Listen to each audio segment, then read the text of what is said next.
Welcome to Zero to Start, a podcast about VR development that brings you inspiring conversations with immersive creators, developers, and industry leaders. I'm your host, Siciliana Trevino. Subscribe to Zero to Start on your favorite podcast platform and connect with me on sicilianatrevino.com. WebAR and social impact is a powerful combination that fuels dynamic connection, community building, awareness, and action at scale. Augmented reality experiences that run on a web browser have the potential to reach billions of people, all without having to download an app. Earlier this October, Niantic's Eighth Wall platform launched their Hope for Haiti Challenge in partnership with Hope for Haiti, a nonprofit organization dedicated to improving lives in Haiti. The challenge is an opportunity for developers to showcase their ingenuity, contribute to the evolution of immersive WebAR experiences, and make a genuine impact. Plus, there's a chance to win cash prizes. Eighth Wall works across iOS and Android devices with an estimated reach of 5 billion smartphones worldwide. On this episode of Zero to Start, Sarah Porter, Director of Innovative Philanthropy at Hope for Haiti, joins me to share the nonprofit's mission, how they started their immersive journey, and how you can participate in their Eighth Wall Challenge happening now. The deadline to enter is November 6th, so let's get started. Welcome to Zero to Start, Sarah. We're excited to have you on the podcast today. Thank you. I am really excited to be here and to talk about what this new challenge is. Before we dive into the Hope for Haiti Challenge, tell us a little bit about yourself and what your first aha moment with VR was. Absolutely. So I am the Director of Innovative Philanthropy with the nonprofit Hope for Haiti. We focus on poverty alleviation in the south of Haiti. And I actually really love that you're asking me this question about what my aha moment was with VR. So it was actually a few years ago when I was living in New York City and I went to a place called VR World in Manhattan. And I hadn't had much experience with VR. I had tried on a headset like here and there, but this was, I'd say, my first experience with really how sophisticated the technology has become. So I was going through all the different experiences and it was mostly games. And I was just so blown away. I felt like I was there. And at one point, I actually had to take the headset off and walk away because I really thought there were zombies behind me. I was like, this is too scary. But it just reiterated how immersive this is and how I really felt like I was experiencing this new world. And I couldn't get the question out of my brain, why are we not using this? Why is the nonprofit world not using this technology to share their work, to share their mission? In the Hope for Haiti office, we always ask each other this question. If we can't bring everyone to Haiti, is there a way to bring Haiti to everyone? And that's when I got, honestly, obsessed with VR and how we could develop a VR experience to really connect people to our work and to our mission. I love when those aha moments strike and you find new ways to create connection and meaning using technology. Tell me more about Hope for Haiti, the mission, and the incredible work that you've been doing there. Yeah, so we have actually been working in Haiti for 35 years. So we're in the south of Haiti. Our office and infirmary is in Lacaille. And we focus on poverty alleviation. And the way we do this is through 4 core program models: education, healthcare, clean water, and economic development. And I would say the reason we have been so successful over the last 35 years and we've seen so many impacts really is because of our Haitian team. And that's something I truly love about Hope for Haiti and the way the organization operates is that the majority of our staff is Haitian. They are from the local community. It's personal for them. I am not Haitian. I do not know what's best for Haiti, but my Haitian colleagues do. So here in the US, part of our role is to help raise the resources and support so our team in Haiti can do the work. We work with 24 specific partner communities in the South. So in addition to those 4 core program models that I referenced, earthquake response, long-term earthquake response, that rebuilding, repairing, and healing has been a major part of our work these last 2 years. And again, led by our Haitian team. How were you able to convince Hope for Haiti to produce its first VR experience? For one, I wouldn't stop talking about it because again, I just saw what I thought at the time, yeah, incredible potential this could have. And I don't know if it was fate or what was going on, but we actually ended up shortly after I had that experience at VR World connecting with the VR studio, FXG, and we both got really excited.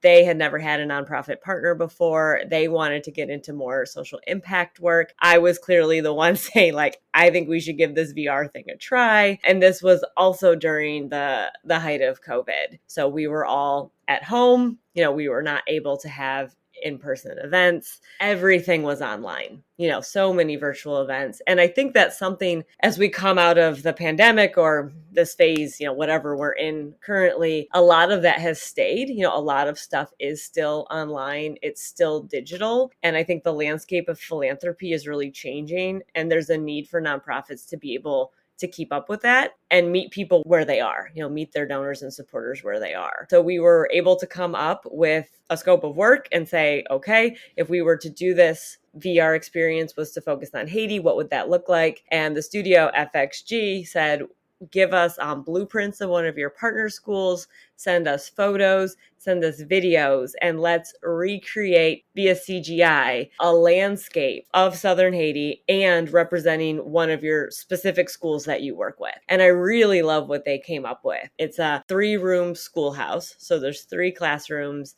that you can enter. You can actually pick up a piece of chalk and write on the chalkboard. They put in all these little immersive like Easter eggs for people to find. There's a Haitian flag that you can raise and lower. They put in one of our water wells. As we talk about access to clean water, that's one of the ways, we help provide it to communities. So you can actually pump the water well, fill up a bucket. The landscape is pretty large, so you can walk around, explore it. There's different animals, flora and fauna of Haiti are represented. There's a big waterfall. And for us, it's been a new way to connect people to our mission, to what we do. And I think it also gives us a way to tell Haiti's story in a different light. We know how Haiti is portrayed in the news. It's poverty, it's corruption, it's natural disaster, it's civil unrest, and then there's a period after that sentence. We know that Haiti is not without its challenges, but we also know that is not all of Haiti's story. For us to help reframe the narrative, I think we can use tools like VR, AR, Web3 to really help tell Haiti's story in a different way. That experience is where you and I connected for the first time. Yes, that was the first time that we met as avatars. It was October 2021. We had our soft launch event. I think one of the takeaways for me from that event, because this is a new world for us. We are not experts in VR, XR, any of these things. We're learning as we go. But having this launch event, for a small group of VR users, VR influencers like yourself, for us to all come together, again, as avatars, our CEO is an avatar, which was kind of surreal. I really didn't know what to expect, but it felt so natural. Like everyone was just chatting with each other. I remember we did an icebreaker and intro session surrounding that fire pit that we have inside the app. And then we went into the schoolhouse. And I remember our CEO, again, we're all avatars, he ended up kind of standing in the front of the classroom, and all of the attendees were by the chairs, like the desks and the chairs, almost like students. And I remember he had just gotten back from Haiti. It was shortly after the earthquake. And he was telling his experience about going down, being with our team, responding to the earthquake those early days. And we had such what I thought was an authentic and genuine conversation. People were so engaged. And again, we're inside a VR app as avatars. We're coming from all over the world, all different time zones. But for me, that was proof of concept. Like, okay, this works. This isn't necessarily going to replace anything that we already do. We are back to doing our in-person events. Those are very important. But this is another way to reach people. And also, I would say the next generation. Not to sound cliche, but new and younger donors, these are the spaces that they're interacting with. So how do we make sure that we're there too?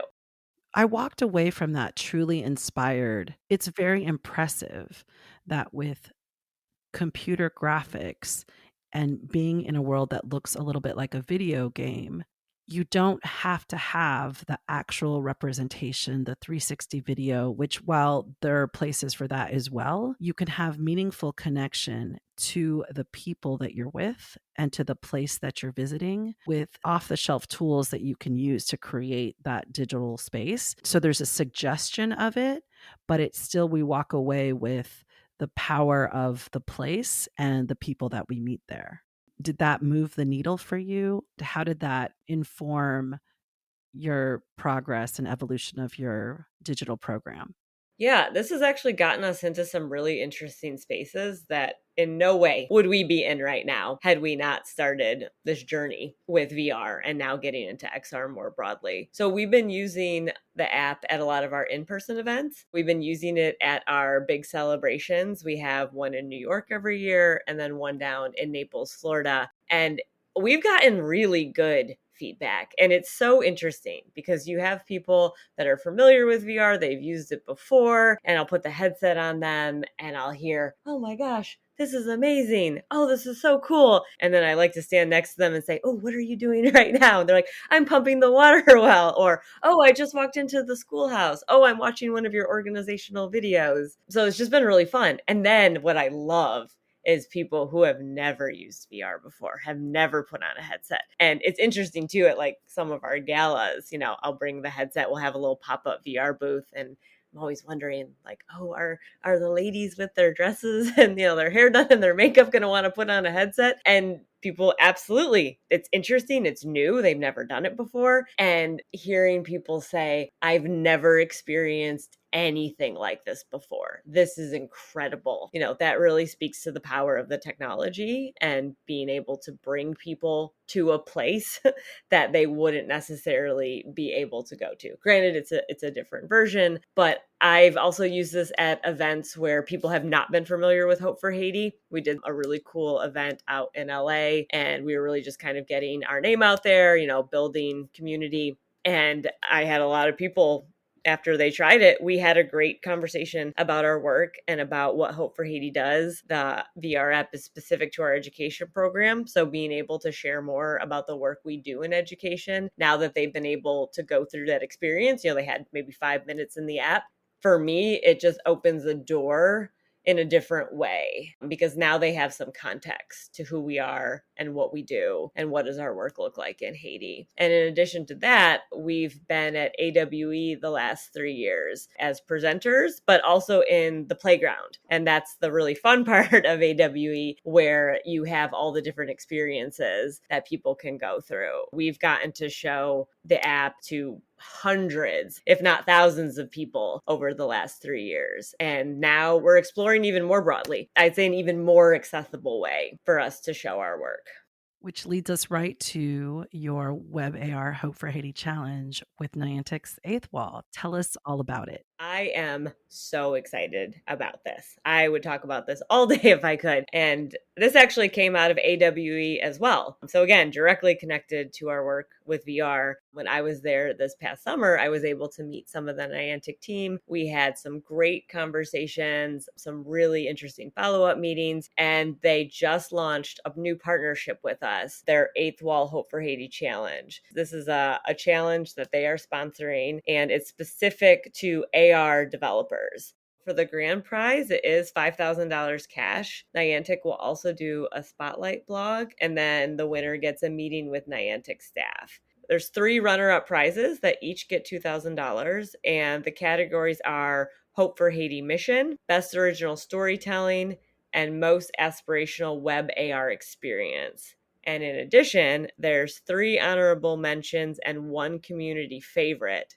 So again, 4 additional places, and each one of those is awarded $1,000 cash prize. And we're hoping that we can get these all out on a broad level. I just think there's so much potential with this challenge because, like you said, we can reach potentially billions of people. Not everyone has access to a VR headset, but almost everyone has access to a phone, and it's never very far from our hands. And the fact that you don't need to download anything, these can be accessed by a QR code, that is huge when we're talking about accessibility. So I think together with Eighth Wall, Niantic, and the XR community, we can really push this out there again to do some real good, to make a real impact in Haiti and help provide healthcare to where it's needed most. I mean, right there, I think that sums it up.